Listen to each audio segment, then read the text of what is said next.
सुप्रभात बच्चों, कैसे हैं आप लोग। उम्मीद करते हैं आप लोग अपने अपने घर में स्वस्थ होंगे, सुरक्षित होंगे। मैं केरला पब्लिक स्कूल से श्रुति वर्मा आज आप लोगों को हिंदी व्याकरण पढ़ाने वाली हूँ। फिर से आज आप लोगों का कक्षा तीसरी में आप लोगों का स्वागत करती हूँ।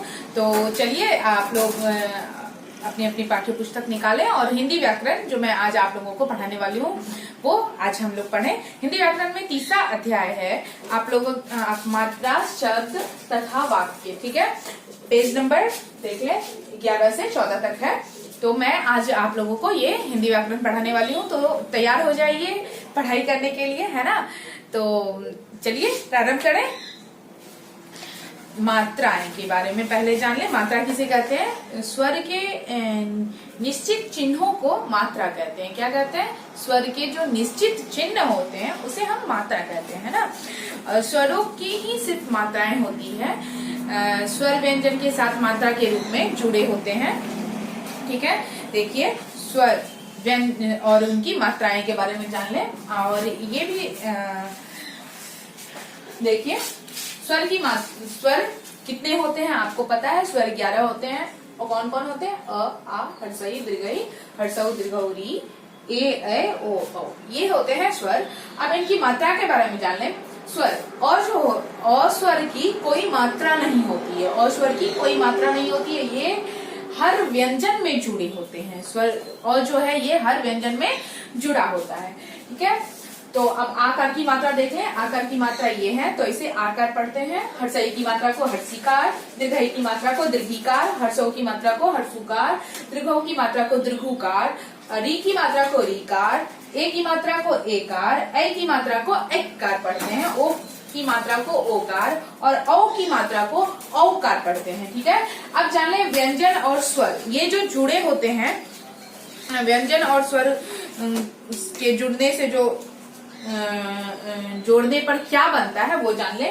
देखिए क को जब अ में जोड़ेंगे तो क बनेगा। जैसे कि मैंने आपको अभी बताया है कि अ हर व्यंजन में जुड़ा होता है। ठीक है, अ की कोई मात्रा नहीं होती है। तो क और जोड़ अ। ठीक है, तो क और अ को जब जोड़ेंगे तो इसकी मात्रा सहित व्यंजन जो बनते हैं ये क ही होता है। ठीक है, मात्रा सहित व्यंजन और मात्रा रहित व्यंजन को जब जोड़ते हैं तो शब्द बनता है। ठीक है, ये क और अ को जोड़े तो क्या बना? क। अब देखिए क में अ आकार को जोड़ेंगे तो क्या बनेगा? क आकार का। क्योंकि देखिए आकार की मात्रा ये है, तो क में जब आकार की मात्रा को जोड़ेंगे तो क्या बनेगा? का। इसी प्रकार क में जब हर्षई की मात्रा को जोड़ेंगे तो क हर्षिकार की, क में दीर्घी की मात्रा को जोड़ेंगे तो क दीर्घिकार की, क में हर्षुकार की मात्रा को जोड़ेंगे तो क हर्षुकार कु, क में दीर्घुकार की मात्रा को जोड़ेंगे तो क दीर्घुकार कु बनेगा। इसी प्रकार क में रीकार की मात्रा जोड़ेंगे तो क रीकार की, क में एकार की मात्रा जोड़ेंगे तो क एकार के, क में ऐकार की मात्रा को जोड़ेंगे तो क ऐकार गए, क में ओकार की मात्रा को जोड़ेंगे तो क ओकार को, और क में औकार की मात्रा को जोड़ेंगे तो क ओकार क बनेगा। ठीक है, ये जान लिए। स्वर 11 होते हैं, ये भी जानते हैं। स्वर अब देख ले, ये स्वर की मात्राएं हैं, ये आपको ध्यान से देखना है स्वर की मात्रा को। और इससे जब इन मात्राओं को जब व्यंजन से जोड़ते हैं, स्वर की मात्राओं को जब व्यंजन से जोड़ते हैं तो वो इस प्रकार बनता है। इसी प्रकार अगर आप ख का भी बना सकते हैं।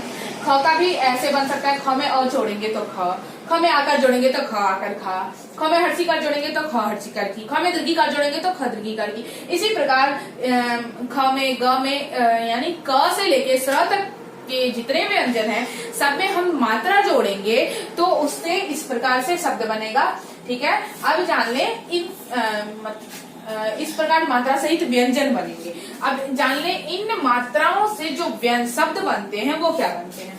क से बनेगा कमल, क से उनको आकार से बन जाएगा कागज, क हर्षिकार से किला, क दीर्घिकार से कील, क हर्षुकार से बन गया मात्रा लगाने पे कूली, क दीर्घुकार से बन गया कूड़ा, क रीकार से कृषक, क एकार से केला, क ऐकार से कैमरा, और भी क ओकार से कोयल और क औकार से कौआ। इस प्रकार और भी शब्द बना सकते हैं मात्रा लगाकर। क से लेके स्र तक जो व्यंजन होते हैं इनमें मात्रा लगाकर हम अन्य शब्द भी बना सकते हैं। है ना। चलिए ये जान लिए कि मात्रा लगाने पे कैसे शब्द बनता है और किस प्रकार बनता है। इसी प्रकार ख से जब शब्द बनाएंगे, ख में मात्रा लगाकर, तो उससे भी अन्य शब्द बनेंगे। इस प्रकार आप आगे जान ले शब्द किसे कहते हैं।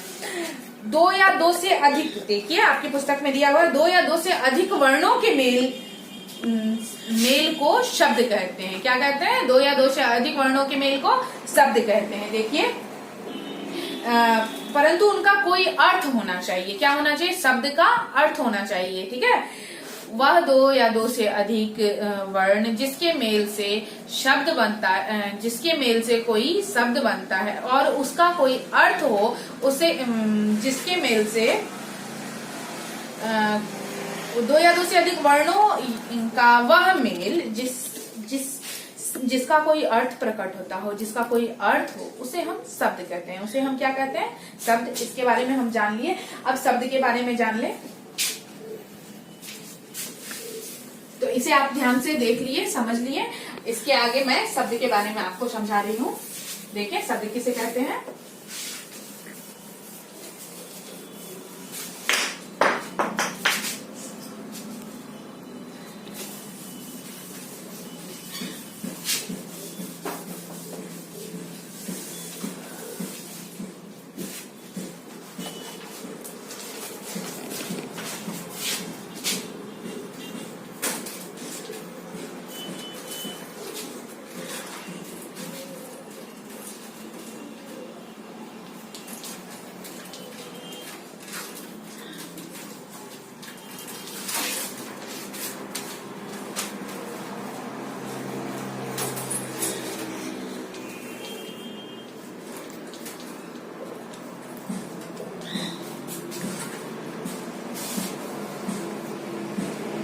देखिए दो या दो से अधिक वर्णों के मेल से वह मेल जिसका कोई अर्थ प्रकट होता है, उसे हम शब्द कहते हैं। देखिए ग जोड़ ई से तो क्या हो जाएगा? गी।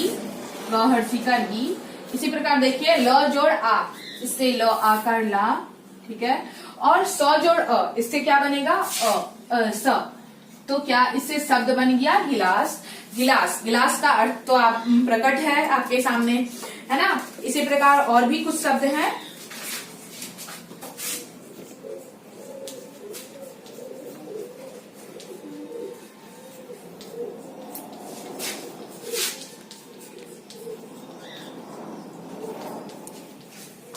देखिए ग जोड़ हर्षऊ, इससे क्या बना? ग हर्षु का गु। ल जोड़ आ, तो क्या बन गया? ल आकार। और ब जोड़ अ, इससे शब्द क्या बना? ब। तो इससे क्या शब्द बना? दो या दो से अधिक वर्ण के मेल से शब्द क्या बना? गुलाब। और इस गुलाब का अर्थ होता है ना, गुलाब फूल है। तो समझ गए शब्द दो या दो से वह दो या दो से अधिक वर्णों के मेल जिसका कोई अर्थ प्रकट होता है, उसे हम क्या कहते हैं? शब्द कहते हैं। शब्द के बारे में आप जान लिए। अब हम जानेंगे वाक्य के बारे में। ठीक है।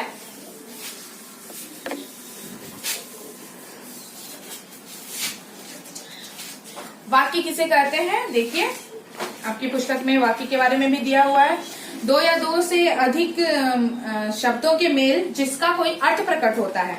अब जान लिए दो या दो से अधिक वर्णों के मेल को शब्द कहते हैं। दो या दो से अब शब्दों के मेल को हम वाक्य कहेंगे। क्या कहेंगे? वाक्य। दो या दो से अधिक शब्दों के मेल जिसका कोई अर्थ प्रकट होता है, जिसका कोई मतलब निकलता है, अर्थ निकलता है, उसे हम क्या कहते हैं? वाक्य कहते हैं। जैसे देखिए आपको मैं समझा दूं।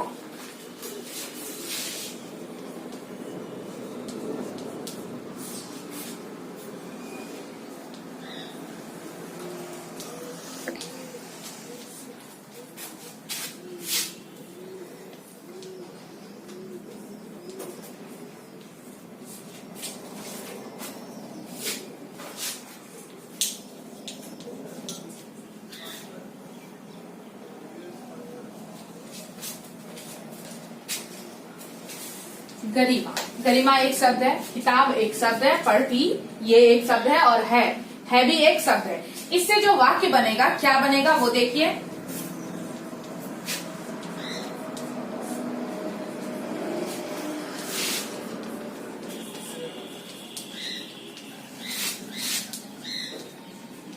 क्या वाक्य बना इसे, गरिमा किताब पढ़ती है, और इस शब्द का कोई अर्थ भी निकल रहा है, इस वाक्य का कोई अर्थ भी निकल रहा है कि गरिमा जो है एक लड़की है और ये क्या कर रही है, किताब पढ़ रही है।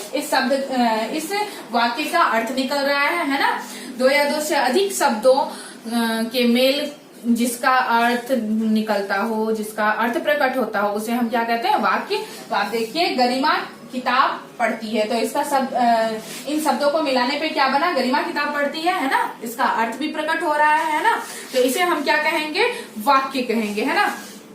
चलिए, तो इस विषय में हम जान लिए। अब एक और बात जान ले, जब कोई भी वाक्य पूरा होता है तो हम अंत में पूर्ण विराम देते हैं। क्या देते हैं, पूर्ण विराम। देखिए, जब ये वाक्य पूरा हुआ तो हम क्या दिए हैं यहाँ पे, पूर्ण विराम। और वाक्य को लिखते या बोलते समय थोड़ा बीच बीच में जब रुकते हैं हम, तो उसके लिए हम देते हैं ये,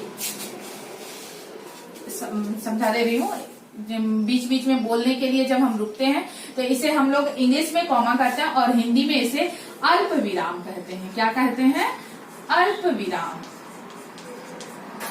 ये देते हैं, ठीक है। और जब वाक्य पूरा होता है, ये शब्द जब बीच बीच में शब्द बोलते समय बीच में रुकने के बाद,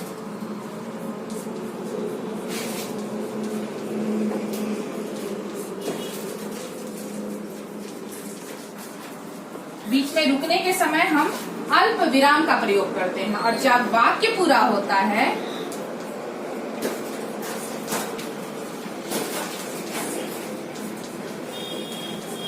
वाक्य जब पूरा होता है तब हम पूर्ण विराम का प्रयोग करते हैं। इसे कहते हैं पूर्ण विराम।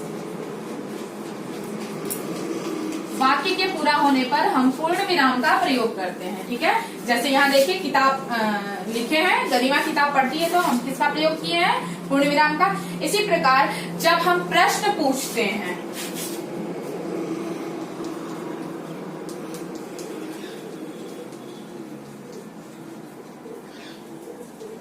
प्रश्न के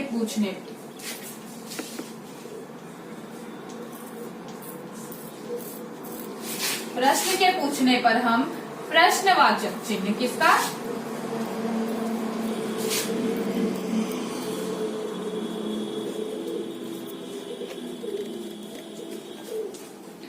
प्रश्नवाचक चिन्ह का प्रयोग करते हैं। जब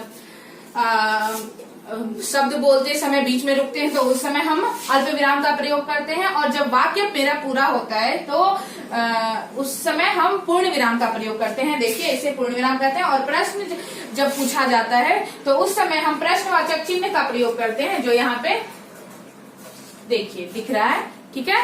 चलिए, अब आपका ये मात्राएं आपको समझ में आ गई होंगी, उम्मीद करते हैं। शब्द भी समझ में आ गई होंगी और वाक्य भी आपको समझ में आ गई होंगी। साथ में ये अल्प विराम, पूर्ण विराम और प्रश्नवाचक चिन्ह के विषय में भी आपको समझ में आ गई होगी। चलिए, अब ये जान ले, इसमें कुछ प्रश्न दिए हुए हैं। दिए गए चित्रों को पहचान कर शब्द पूरा कीजिए। कुछ शब्द दिए गए हुए हैं और इस चित्र दिए हुए हैं और इससे शब्द बनाना है आपको। जैसे ये चित्र दिया हुआ तोता, है ना, ये ताला, तो यहाँ लिख सकते हैं तो आकर लो आकर, है ना, तो बन जाएगा ताला। और ये तोता को लिखेंगे, ऊपर में तो ओ का, नीचे में तो आकर है, तो इससे शब्द बन गया तोता। इसी प्रकार आपको ये सारा बनाना है प्रश्न नंबर 1 का, ठीक है। और उसके बाद नीचे दिए गए शब्दों में से सही शब्द पर सही चिन्ह लगाइए। इसमें नीचे कुछ शब्द दिए हुए हैं, इसमें जो शब्द सही है उसमें सही का निशान लगाना है आपको। चिड़िया, इसमें हर्षी का, चिड़िया में हर्षी, चौहर्षी का ड़ दीर्घी का य आकार है। उसके बाद दूसरे में है चौहर्षी का ड़ हर्षी का य आकार। उसके बाद दीर्घी चौदीर्घी का ड़ हर्षी का य आकर चिड़िया। तो इसमें से जो शब्द सही है उसमें आपको सही का चिन्ह लगाना है। जैसे चिड़िया में होता है चौहर्षी का ड़ हर्षी का य आकर चिड़िया, तो इसमें हम सही का निशान लगाएंगे। इसी प्रकार और भी शब्द हैं जो सही है, उसमें सही का चिन्ह लगाना है। उसके बाद आपको प्रश्न संख्या 3 में दिया हुआ है, वर्णों को मिलाकर शब्द बनाइए। जैसे क जोड़ अ, तो क्या होता है क, तो यहाँ क लिखेंगे। और ल जोड़ अ, ल होता है। म जोड़ अ, म होता है। तो ये क्या बन जाएगा, इस शब्द से इस वर्णों को मिलाने पे शब्द बन जाएगा कलम। क्या बनेगा, कलम। तो आपको इस जगह कलम लिखना है। इसी प्रकार और भी वर्ण दिए हुए हैं, इससे आपको शब्द बनाना है और इस जगह आपको प्रश्न संख्या 3 में आपको बनाना है। उसके बाद शब्दों को सही क्रम में लिखकर वाक्य बनाइए। जैसे वाक्य इस जगह उल्टा पुल्टा दिया हुआ है, वाक्य उल्टा करके दिया हुआ है, तो इसको व्यवस्थित करना है, अच्छे से लिखना है। चिड़िया चहचहाती पर पेड़, तो ये शब्द सही शब्द क्या बनेगा, चिड़िया पेड़ पर चहचहाती है। तो इसे आपको शुद्ध करके सही करके यहाँ पे लिखना है। इसी प्रकार खाता अंशुल है फल, तो यहाँ पे क्या लिखेंगे, अंशुल फल खाता है। इसी प्रकार आपको ये सारे शब्द बनाने हैं। प्रश्न संख्या 1, 2, 3 और 4, ये सारे प्रश्नों को आपको अपनी पुस्तक में बनाना है। और जो मैं आज आपको शब्द, मात्रा और वाक्य के बारे में पढ़ाई हूँ, ये सारा मैं आपको PDF बनाकर आपके ग्रुप में भेज दूंगी और आपको उसे अपनी उत्तर पुस्तिका में अच्छे से लिख के पूरा करना है। ठीक है, तो आपका आज का कक्षा जो है पूर्ण हुआ। धन्यवाद।